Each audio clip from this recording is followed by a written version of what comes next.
Vamos a leer el Evangelio según San Mateo, en el capítulo 14, versículos 22 al 33.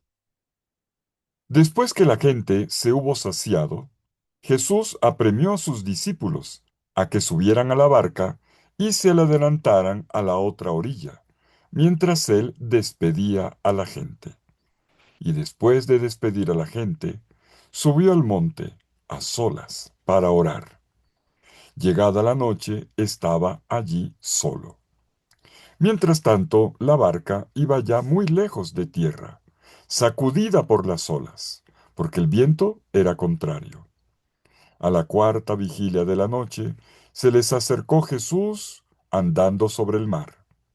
Los discípulos, viéndole andar sobre el agua, se asustaron y gritaron de miedo, diciendo que era un fantasma. Jesús les dijo enseguida: Ánimo, soy yo, no tengan miedo. Pedro le contestó: Señor, si eres tú, mándame ir a ti sobre el agua. Él le dijo: Ven. Pedro bajó de la barca y echó a andar sobre el agua, acercándose a Jesús. Pero al sentir la fuerza del viento, le entró miedo. Empezó a hundirse y gritó: Señor, sálvame. Enseguida Jesús extendió la mano, lo agarró y le dijo: Hombre de poca fe, ¿por qué has dudado? En cuanto subieron a la barca, amainó el viento. Los de la barca se postraron ante él diciendo: Realmente eres Hijo de Dios. Palabra del Señor. Gloria a ti, Señor Jesús. Tenemos un pasaje en el que podemos seguir paso a paso la manera como se presenta Jesús. Primero, un Jesús ausente en la travesía nocturna en el mar. Luego, se aparece como un fantasma en medio de la noche. Enseguida, como voz en el viento. Y a continuación, como mano fuerte que aferra, que sostiene. Y finalmente, como el Hijo de Dios que es adorado. Así es como los discípulos en 5 pasos perciben a Jesús.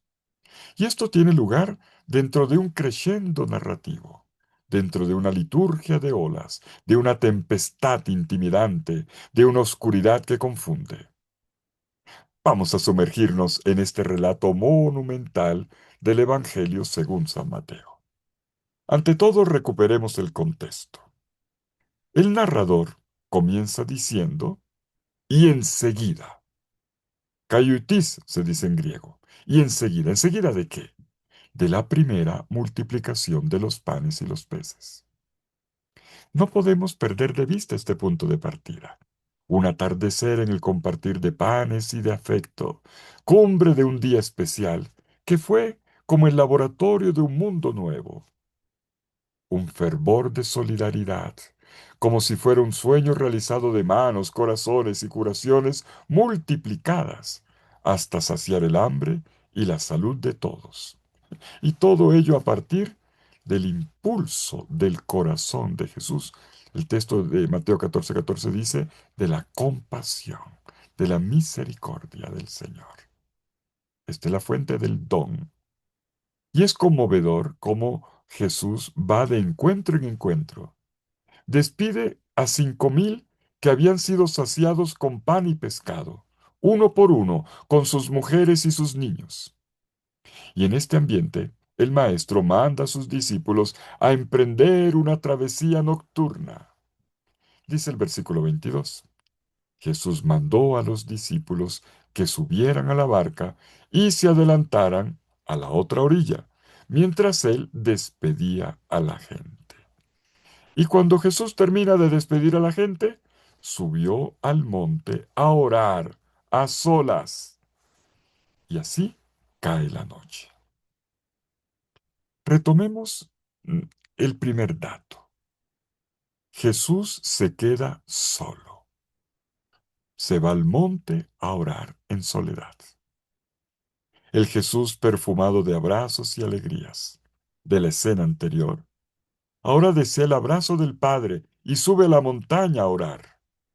De abrazo en abrazo, así se movía Jesús. Allí se encuentra cuando comienza la noche, dice el versículo 23, y desde allí se va a mover hacia el fin de la noche, versículo 25, que el evangelista lo marca, la cuarta vigilia, o sea, entre las 3 y las 6 de la mañana, cuando está cerca el amanecer. Es ahí donde Jesús siente el deseo de volver donde los suyos. Notemos que asistimos a un viaje de Jesús en el que el punto de partida no es la orilla, sino la oración en la montaña, como si desde lo alto intercediera por el mundo, justo en ese momento, frente a un mar agitado por la tempestad. Y dice el versículo 24. Mientras tanto, la barca ya se había alejado de tierra muchos estadios, sacudida por las olas, porque el viento era contrario. Los discípulos no estaban en la situación plácida de su maestro, que oraba. Se encuentran en medio del mar, zarandeados por el viento, haciendo todo lo posible por cumplir el mandato del Señor de ir a la otra orilla. ¿A quién se le ocurre una travesía de noche y con el viento en contra? Dice el narrador, detalle. Dice el narrador, la barca era sacudida, estremecida por las olas. El verbo griego basanizo es el mismo que en otros pasajes, indica situaciones de sufrimiento, de tormento. Por ejemplo, en Mateo 8:6, cuando el centurión romano le explica a Jesús que su criado estaba atormentado, paralizado, con terribles sufrimientos. Es el mismo verbo que se aplica aquí para la barca. A las contrariedades de la noche y del viento se suma el sufrimiento. Y todo ello pinta otro retrato que es muy del corazón humano, cuando se da cuenta de que está al borde de la nada, del riesgo existencial, del esfuerzo implacable del vivir. Pero también en este escenario tenemos otro retrato, siempre inesperado, el de un Dios que se asoma como un desconocido precisamente en esos momentos. Cuesta tanto pensar que sea real, que es más fácil apostar a que sea un fantasma, como un parto de la propia fantasía o una proyección idealizada.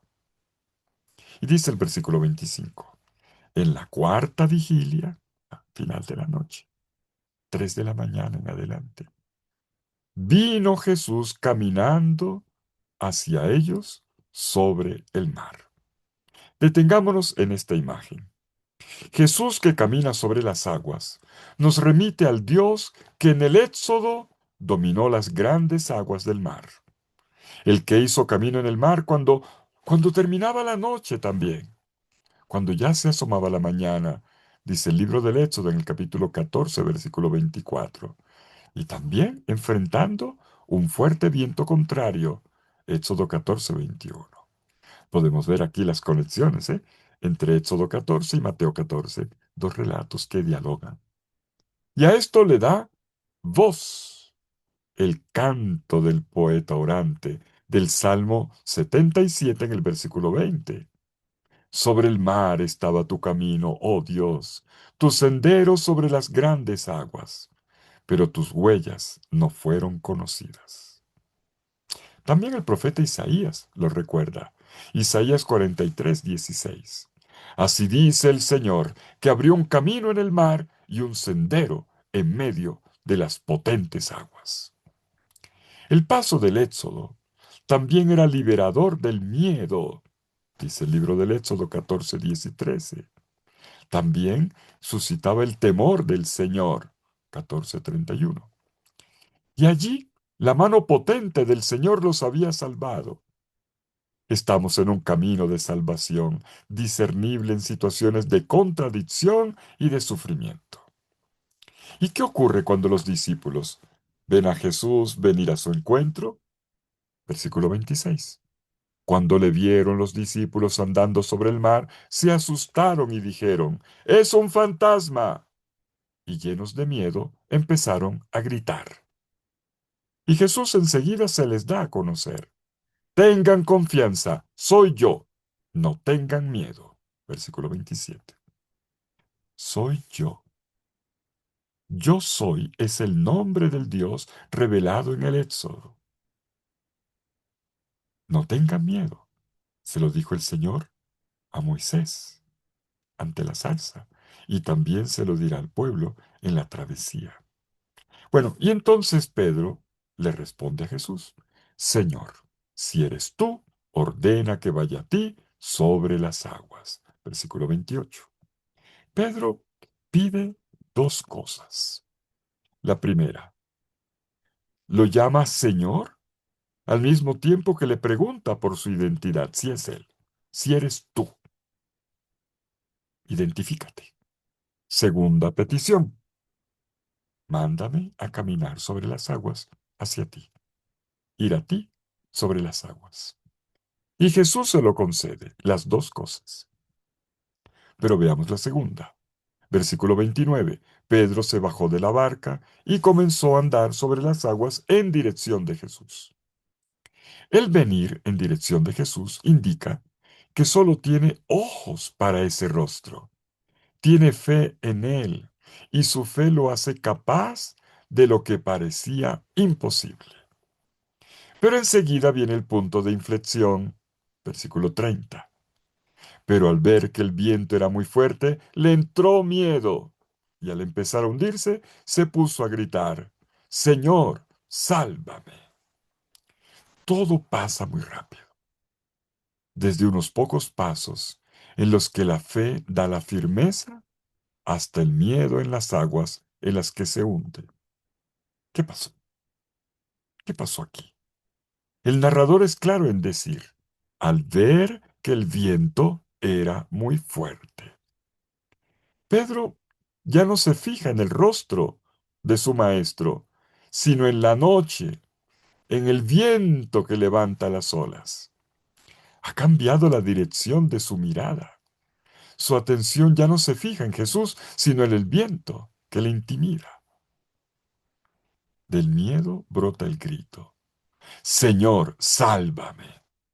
Un clamor en la oscuridad, en el viento, en el remolino que lo engulle. Y a Pedro le entra miedo. Cuando el miedo se eleva, los pies se hunden. Jesús le responde a la solicitud. Versículo 31. Al instante Jesús alargó la mano, lo sujetó y le dijo, hombre de poca fe, ¿por qué has dudado? La mano salvadora de Jesús le alcanza en el centro de su débil fe. Su brazo se extiende para sostener los brazos levantados del angustiado Pedro y transformar el miedo en un abrazo. De hecho, dentro del grito ya hay un abrazo. Tengo poca fe, creo y dudo, pero ¿me ayudas? Hombre de poca fe, ¿por qué has dudado? Jesús no lo acusa de falta de fe, sino de poca fe. Y Jesús educa esta fe en crecimiento. En el corazón del episodio tenemos un elemento muy importante en la educación discipular y que es necesario también para la práctica, para la praxis eclesial. Jesús lo hace con un gesto y una palabra. El gesto es el de la mano extendida para sacarlo del agua, la mano que levanta a quien cae, a quien se está hundiendo. La palabra desvela la debilidad del corazón. Pone en el foco de la atención la pequeñez de la fe de Pedro, o sea, su poca capacidad de confianza. La desconfianza se asoma en una extraña obediencia que intenta imponerle a Jesús el mandato de darle como prueba para verificar la verdad de su persona y de su palabra. Si eres tú, mándame ir a ti sobre las aguas. En su poca confianza, considera que Jesús no es confiable. Otra cosa será cuando haya visto la mano de Jesús sostenerlo, levantarlo, sacarlo del agua. Cuando haya escuchado que su palabra, que lo pone de cara a su miedo y de su poca fe, se le revela realmente como el yo soy, no solo por la voz de la palabra, sino por el acto de la salvación. Un intersticio entre obligación e impedimento, por lo tanto, en el corazón de una obediencia frustrada. ¿Qué más se puede sentir en una noche así, sino la duda, el miedo y la protesta contra el Señor? El Señor los había mandado aquella noche para un camino hacia la vida o hacia la muerte. Pareciera una trampa, que obviamente no lo era. Bella esta pedagogía de Jesús. Su gesto y su palabra están interconectados como si fueran una especie de sacramento existencial de la acción salvífica de Dios. Jesús salva regañando y regaña salvando. Lleguemos al final del relato. Versículo 32. Apenas subieron sobre la barca, el viento se calmó. Y entonces los que habían estado sobre la barca, quienes habían sido testigos de todo lo que había ocurrido, ellos que estaban cansados de lidiar con una barca que no avanzaba en medio del viento contrario, ellos que junto con Pedro se habían llenado de terror cuando confundieron al maestro con un fantasma. Ellos que vieron lo que ocurrió con Pedro en un fugaz momento de gloria, caminando sobre el agua, pero luego hundirse terriblemente, hasta ser salvado por la mano fuerte del Señor. Son ellos los que se vuelven ahora en los protagonistas del momento final. Notemos la solemnidad con que Mateo narra. Los que estaban en la barca, versículo 33, los que estaban en la barca le adoraron diciendo, realmente, verdaderamente, eres hijo de Dios. Y con esta adoración termina esta historia. De nuevo tenemos gesto y palabra, pero en cuerpo, en el cuerpo y en la voz de los discípulos. Cuerpos que se postran y voz en coro que proclama, verdaderamente tú eres Hijo de Dios. Pedro, emblema de todos los creyentes, ya había dado el primer paso. Ahora llegamos a la fe plena, que ha madurado en la crisis y que se expresa en la adoración. Todos postrados a los pies de Jesús, con un solo grito en coro, no de miedo ya, sino de admiración y de confianza, por fin. No puede haber sino emoción. Todos dicen, tú eres. La confesión de fe es el punto alto de la petición de Pedro en medio del mar. Señor, si tú eres, dijo Pedro. Ahora, y Jesús le dijo, yo soy. Ahora los discípulos dicen, tú eres verdaderamente el Hijo de Dios. Cuando se levanten con esta confesión de fe en la boca y con el corazón iluminado, los discípulos seguirán caminando en tierra firme hacia un mundo nuevo, contando no solo con la fuerza imprevisible de milagros, sino solamente sostenidos por la fuerza prodigiosa de un amor cotidiano que no se rinde, que sumerge en el gran abrazo del Hijo con el Padre, que todo lo impregna de la fuerza de la vida, que sostiene en todos los apuros, en todos los obstáculos que nos desgastan y que nos levanta cuando los pies se hunden. Esta es la belleza de una fe desnuda. Terminemos. ¿Cuál es la lección de este pasaje? Los discípulos, como ya vimos, se sienten abandonados en el momento del peligro. Se quedan solos para luchar contra la muerte durante una larga noche. Al igual que ellos, a veces también nos sentimos solos, abandonados. Y Dios parecía lejos, ausente, en silencio. Sin embargo, un creyente nunca puede decir, yo estoy solo, yo solo aquí abandonado a mis propias fuerzas. ¿No? Porque la verdad es que nunca estamos solos. Porque entrelazado con nuestro aliento siempre está el aliento de Dios. Anudado a nuestra fuerza está la fuerza de Dios. De hecho, Dios está en el lago. Está en los brazos de los que reman. Está en los ojos de los que buscan llegar a la otra orilla. Está en la fiesta del desembarco.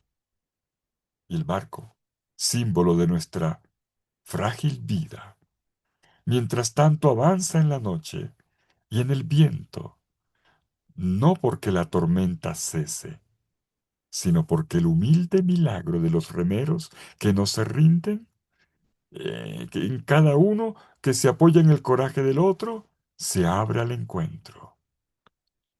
Dios no actúa en nuestro lugar. Dios no desvía tormentas, sino que nos sostiene dentro de las tormentas de la vida. Dios no nos evita los problemas, nos da fuerza dentro de los problemas. No es en el mar de los milagros que encontrarás al Señor, sino en gestos cotidianos, en el polvo de las calles, de los caminos como el buen samaritano, no en el brillo de aguas milagrosas. Como Pedro, fija tu mirada en Jesús que viene a recibirte cuando todavía está oscuro, cuando todavía hay tormenta, y escucha lo que tiene para decirte solo a ti: ven, conmigo todo es posible. Pues sí, ¿cuántas veces, como Pedro, si miramos al Señor y su fuerza, estaremos en condiciones de enfrentar cualquier tormenta? Si miramos las dificultades o los límites, nos paralizaremos, nos hundiremos. Si miramos al Señor y escuchamos su palabra que nos invita a ir a su encuentro, si tenemos ojos que apunten hacia lo alto, si ponemos en primer plano proyectos buenos, ciertamente avanzaremos. Pero en cuanto el miedo nos dé órdenes por dentro, voces interiores que solo reparan en las dificultades, por muy realistas que sean, la vida se mortifica y las dudas dan órdenes al futuro. Si miramos las dificultades, si tenemos los ojos bajos, mirando los escombros, si miramos nuestros complejos, nuestros fracasos de ayer, nuestros pecados recurrentes, nos precipitaremos vertiginosamente en el abismo, en la oscuridad. El Evangelio muestra que la empresa imposible de caminar sobre las aguas se hace posible por la fe, cuando la mirada del discípulo está fija en su Señor e Hijo de Dios, cuando el fin del camino es un andar hacia Jesús, como se dice en 14:28. En cambio, será falaz cuando repare más en los fuertes vientos contrarios que en la misma persona de Jesús. Pedro nos deja una lección al entretejer fe y duda. Su oscilación entre milagros y abismos, entre fe y duda, le merecen un llamado de atención por parte del Señor. Pero es interesante, interesante esta oscilación. Pongámosle cuidado. Pedro, dentro del milagro, duda. Señor, que me hundo. Pero también dentro del milagro, cree. Señor, sálvame. En fin, duda y fe son inseparables. Como una contienda, como una guerra interior, un corazón en lucha entre estas dos pulsiones. Ahora sé, ahora sé que el día en que me sienta solo, que me estoy hundiendo, abandonado a mis propias fuerzas, puedo ser redimido por una invocación gritada desde mi noche, gritada en la tempestad que apaga mi voz, como le pasó a Pedro o como en la cruz, al ladrón moribundo. Después de la tempestad viene la calma, la luz, la fuerza de la vida que sana y hace crecer. Y entonces, postrados a los pies de Jesús, reconoceremos, verdaderamente, tú eres el Hijo de Dios.